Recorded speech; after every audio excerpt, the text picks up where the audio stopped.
Whoa! Beautiful. Hi, and welcome to the Orvis Guide to Fly Fishing. I'm your host, Tom Rosenbauer, and in this episode, we're going to begin to explore the world of moving water. Current helps bring your flies to the fish, but it also introduces some special problems and challenges. It's a dynamic and fun environment, and I think you'll enjoy the show. Oh yeah, nice fish!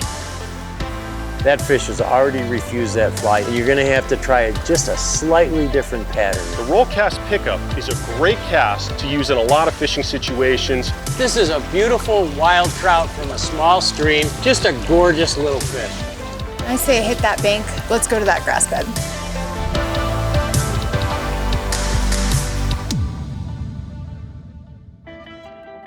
The Orvis Guide to Fly Fishing is supported by Orvis Fly Fishing, Algoma Country, Destination Ontario, Maine Office of Tourism,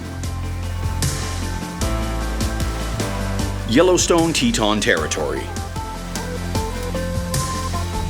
Crazy Rainbow Ranch, Bahamas Tourism, Adipose Boat Works, Global Rescue, Trout Unlimited,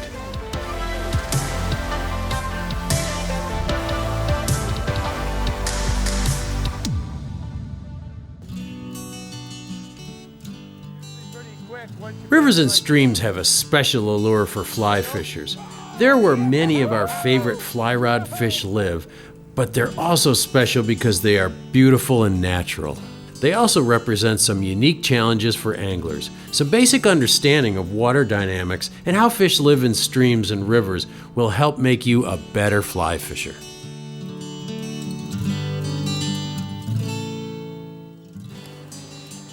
When you move from still water to moving water, it does introduce some complexities, and you need to learn how to manipulate your line so that your fly looks natural or looks the way you want it to look. Current is both your friend and your enemy in moving water. It brings your fly to the fish, but many times the line and leader, once grabbed by the current, conspire to make your fly look unnatural. In order to communicate when we learn about fishing in a current, first, let's get some basic terminology in your vocabulary. Casting upstream means to cast right into the current. You gather line as it comes back to you. This gives your fly a natural drift, but it puts a fly line on top of the fish, which sometimes scares them. Quartering upstream is somewhere between straight upstream and straight across the current. It's a good compromise between getting a natural drift and keeping your fly line off to one side of the fish. A cross stream is when you cast 90 degrees to the current flow, and this kind of presentation presents special challenges, as we'll see later on. The fly begins to swing or drag almost immediately after the line hits the water. Quartering downstream is between a cross stream and directly downstream. It's often used to swing a fly over salmon, steelhead, and trout, and you can cover a lot of water with this method. Downstream is just that, directly downstream. It isn't used much because a fly doesn't swing across the current and the fly drags unnaturally as soon as it hits the water. So what I'm doing is starting here with a straight upstream cast. I am facing right against the current. The current is coming right at me. If you don't strip fast enough, that slack builds up under your rod tip and you lose control. Not only can't you strike, but you can actually develop drag as that belly develops below your rod tip. So when you cast straight upstream, you just gather the line as it's coming back to you, just as fast as the current is bringing it to you. That way, that fly is moving perfectly with the current, just like a natural object. Now, if you take this cast and turn it 45 degrees, that's called quartering upstream. You have an advantage here in that it just puts the fly and a little bit of the leader over the fish and doesn't put all your fly line over the fish. So this is quartering upstream. And there, usually, you can also strip line to keep up with it. but the line will start to belly, and then you may have to do a little mend or something to keep the line in place. Quartering upstream is a great way to avoid drag, which is an unnatural movement of the fly, and it can be used with any kind of fly, dry, nymph, or even a streamer. It's probably the most common way of fishing for trout in a stream, and it works in slow or fast water. It's a pig. Now watch what happens when I cast directly across stream.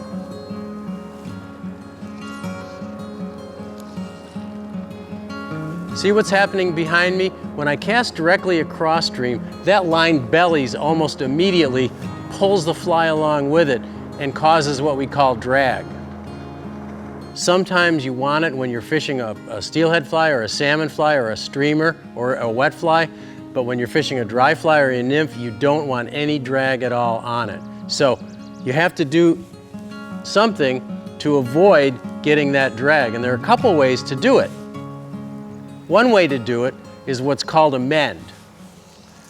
And people get really confused about mending, and I think it's because it's so easy. They think it has to be more complicated than it is. But this is a mend. I make a cast, and with a stiff arm, I just flip my line upstream. That's all you do. That's a mend.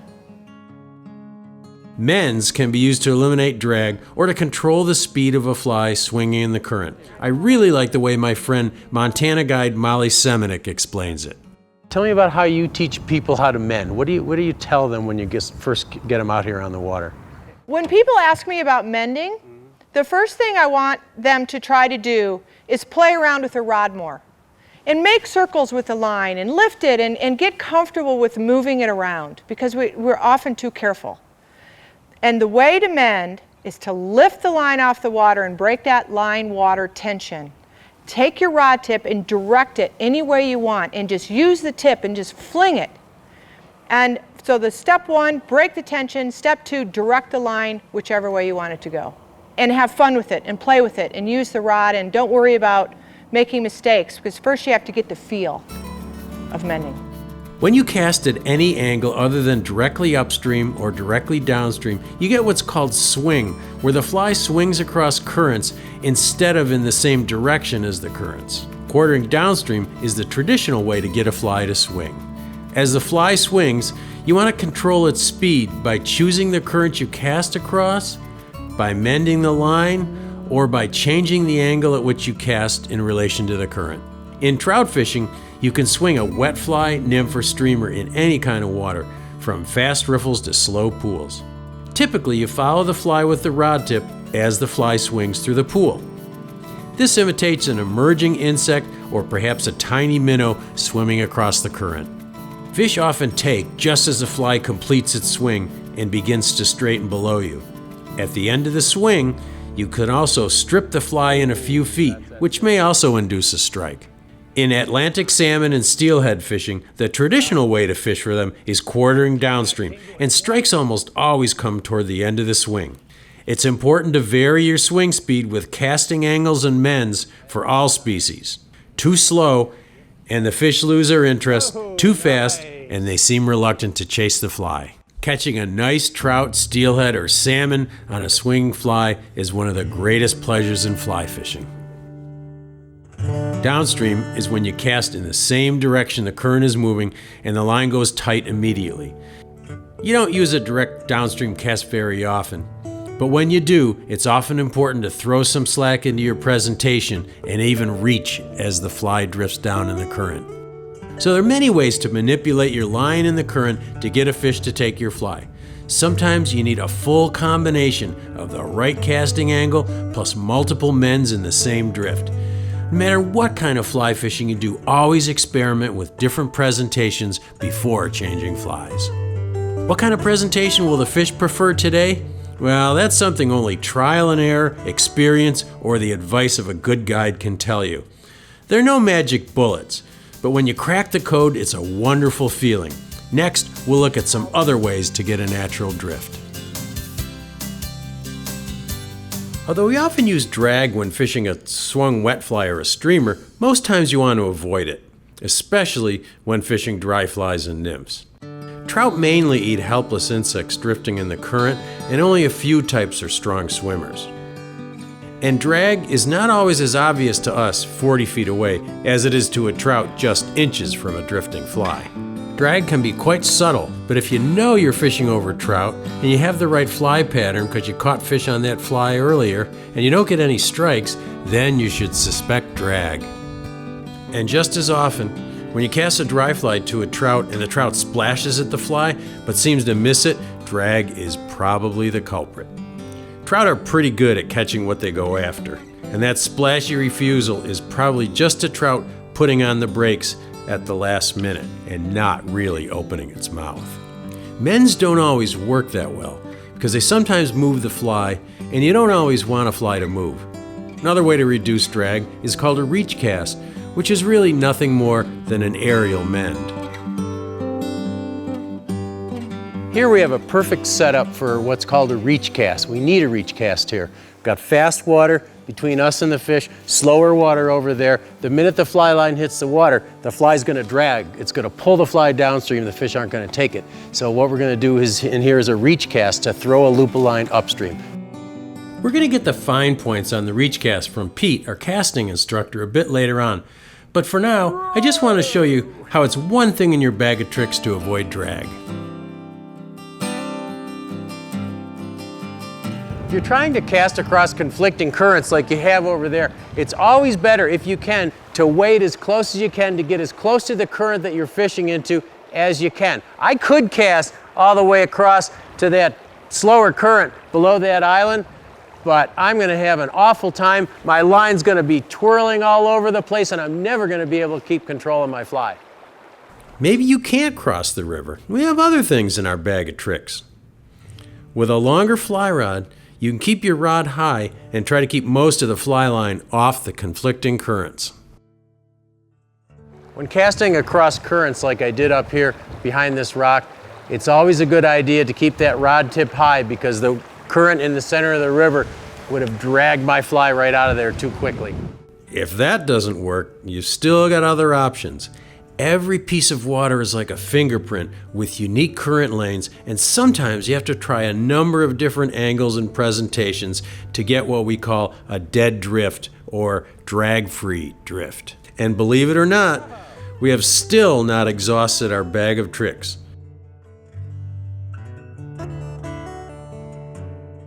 We're working up the bank, and once we get past this point, the current's actually coming around a back eddy and going the other way. I'm going to have to throw a slack line cast. There's two ways to do it. One is to stop the rod high and just drop the rod, sort of a half parachute cast. The other way is to throw an S cast by wiggling your rod tip as the line comes forward. Another cast to try is the parachute cast, also known as the pile cast, which I like to use in tricky spots like the tail of a pool where drag is always nasty. I'm going to do what's called a parachute cast. Parachute cast, what you do is you aim your cast up into the sky and then you drop your rod like this, and what that does is it throws a bunch of slack into your line so that slack has to pay out before the fly starts to drag. So here's how you do it. I'm false casting off to the side, the fish are over there, and now I'll aim high and drop my rod. That gives me some nice slack. You see how that slack has to straighten out? And that's going to give me a drag-free drift. So aim high and then drop. Your leader can also be modified to reduce drag. Instead of using the typical 2 feet of tippet material, tie on a new tippet that is 4 to 6 feet long. The tippet will land in loose coils, which will also help you avoid drag. You can use all of these tricks to avoid drag no matter what kind of fly you're using, streamer, dry, or nymph. Mends aren't usually as effective with a dry fly because they almost always move the fly, but they can be effective with nymphs in faster water or with a streamer to slow down its swing.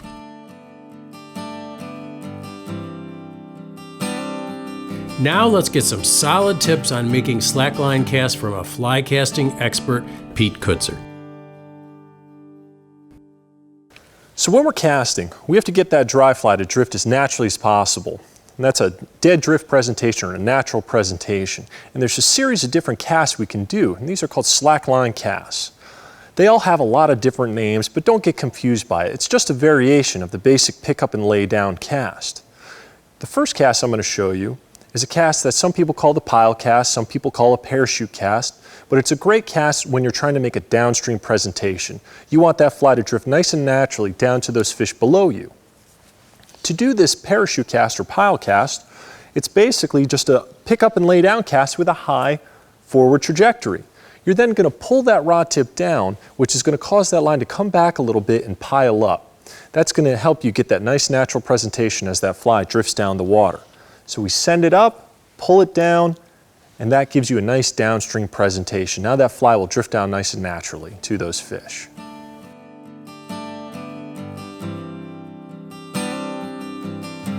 When you have to present your fly across the river, we have to put controlled slack in the line either by mending or by a cast called a reach cast. A reach cast is an aerial mend, if you will. We're bringing that rod to a stop, then sweeping it upstream or downstream to get that desired controlled slack in our line. We want that fly to drift down as naturally as possible. When we do this reach cast, we have to allow a little bit of line to slide through our hands or slip a little line so we keep our fly on target and it's very accurate. It's basically just a pick up and lay down cast with a little reach after that stop. We're going to take that rod, pick it up and stop, then reach in a direction. That's going to put an aerial mend in our cast and get that fly on target to those fish. So now you have some ways of avoiding drag when fishing in rivers and streams. Next, we'll talk about staying safe and getting the fish to the net in moving water. A lot of newcomers to fly fishing have problems setting the hook. There are many times when trout refuse a fly because they change their minds at the last minute, which is called a refusal, and looks like you missed a strike. There's nothing you can do in a case like that, but try again. You want to reach a happy medium when you strike a trout. You want to be quick. Trout won't keep the fly in their mouth very long. You don't want to jerk the rod way over your head. You don't want to lift up like this. It's only enough to tighten the line. So think of a strike to a trout as just picking up to make another cast. It's really just enough to make that fly move, so about that much. When you set the hook, don't forget to pinch the line against the rod with your fingers to keep the line tight. Make sure that you don't have a lot of slack in your line, otherwise you'll never be able to move the rod quick enough to set the hook. A trout can spit out a fly pretty quickly. When you do it just right, there's nothing like that feeling of a fish on the hook.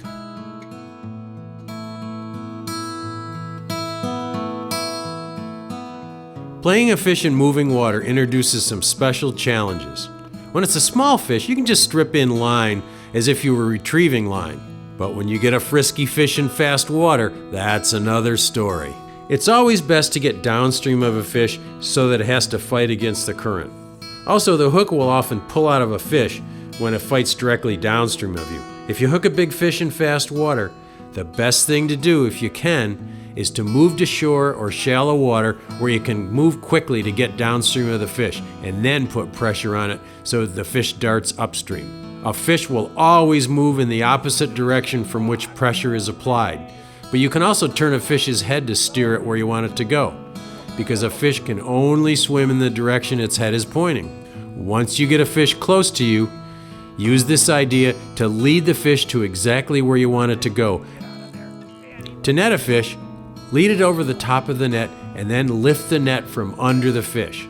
Never swipe at a fish with a net. That will usually make it bolt, and you can break a fine tippet by swiping at a fish with a net.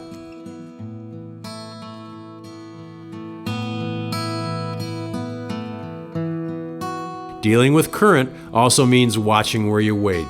Never move your weight from one foot to another until one foot has a firm placement. The best place to cross a large river is usually at the tail of a pool or at the head of a wide riffle, where the water is usually the most shallow. One important tip for wading safety is when you're crossing a wide piece of river like this, you're not sure of the bottom or the current, always angle yourself upstream when you're crossing. If for some reason you get to a point where you can't go any farther, you can always retrace your steps. If you angle downstream, you might get pushed into a hole and get yourself into big trouble. When crossing a difficult piece of water, make sure you stop and rest briefly if you get tired. Wading is hard work, and I should have had a wading staff here. When turning around in deep, fast water, always pivot in an upstream direction against the current, because rotating while facing downstream can push you into a deep hole. When you're wading tricky water, it's always a good idea to have a wading staff. If you don't have a regular wading staff or you forgot yours, you could cut a stout piece of wood or grab a stout piece of wood from the bank or use a long-handled net. And what you want to do is shuffle along, keeping the wading staff downstream of you so you can lean against the wading staff. So you put it downstream, park it, and then you use that to support yourself. Always wear a wader belt in fast water. It'll keep water from getting into your waders, which will prevent your waders from becoming a sea anchor, pushing you downstream, and will add buoyancy because of the air trapped inside your waders. Whoa.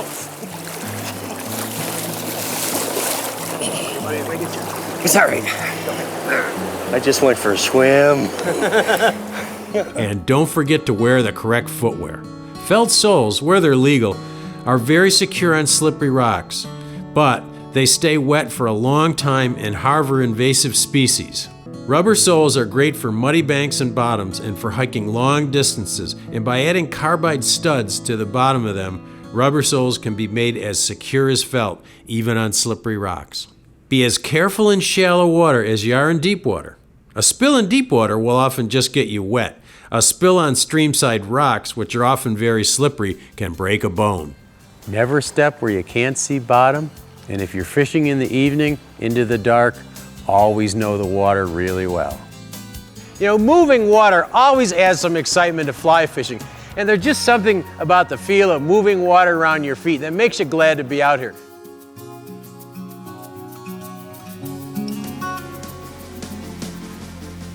The Orvis Guide to Fly Fishing is supported by Orvis Fly Fishing, Algoma Country, Destination Ontario, Maine Office of Tourism, Yellowstone Teton Territory, Crazy Rainbow Ranch, Bahamas Tourism, Adipose Boat Works, Global Rescue, Trout Unlimited.